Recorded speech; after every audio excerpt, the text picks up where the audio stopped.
अमन व अमान के लिए, हर किस्म के टकराव से बचने के लिए मैंने अपना वो प्रोग्राम पोस्टपोन किया। इस जुमे को रखा। लोगों में खौफ व दहशत फैलाने की कोशिश की गई। पुलिस ने हमारे उलमा को, हमारे अइम्मा को मस्जिदों जाके टेरराइज़ करने की कोशिश की। ये तरीक़ा अच्छा नहीं है। कॉल मेरी है, मैंने बुलाया है, जो बात करनी है मुझसे करो। उन लोगों को डराने धमकाने और मुकदमों का खौफ दिखाने और बुलडोज़र का खौफ दिखाने की कहाँ गुंजाइश बनती है। मैं बैठा हूँ, बुलडोज़र चलाओ या गोली चलाओ, मुझ पर चलाओ। लेकिन ज़िला प्रशासन से अभी मेरी मीटिंग हुई, उन्होंने अपनी कुछ दिक्कतें बताई। अपने उलमा के किसी भी किस्म की हम अपने उलमा को दिक्कत में नहीं डालना चाहते, अपने इमामों को दिक्कत में नहीं डालना चाहते। और हम ये बताना चाहते हैं, ज़िला प्रशासन को भी ऐसा लगता है शायद कि जुमा होगा तो भीड़ बहुत ज़्यादा होगी।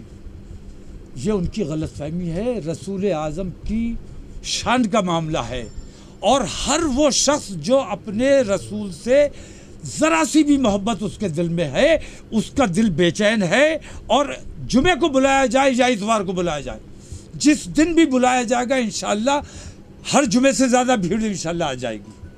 तो मैंने कहा ठीक है, तुम्हें अगर जुमे से डर लगता है, और मैं देख रहा हूँ हुकूमत भी जुमे से खौफज़दा हो गई है, जुमे से डर लगने लगा है।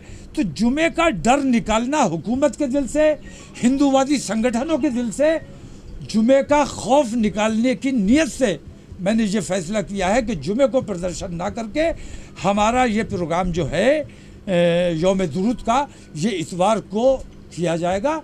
और उसी अमन व अमान के साथ, उसी अमन पसंदी के साथ, उसी भाईचारे के जज्बे के साथ और उसी रसूल आज़म पर अपनी जान निछावर करने के जज्बे के साथ, अमन के साथ किसी से छेड़छाड़ नहीं। क्योंकि रसूल आज़म की तालीम यह है कि ख़ुद परेशानी उठा लो लेकिन अपने पड़ोसियों को परेशान मत होने दो। किसी के साथ कोई छेड़छाड़ नहीं। पुलिस से हमारा कोई झगड़ा नहीं है, शासन प्रशासन से कोई झगड़ा नहीं है। हमारी मांग है हुकूमत हिंद से, हुकूमत हिंद हमारी बात सुने, हमारी बात माने।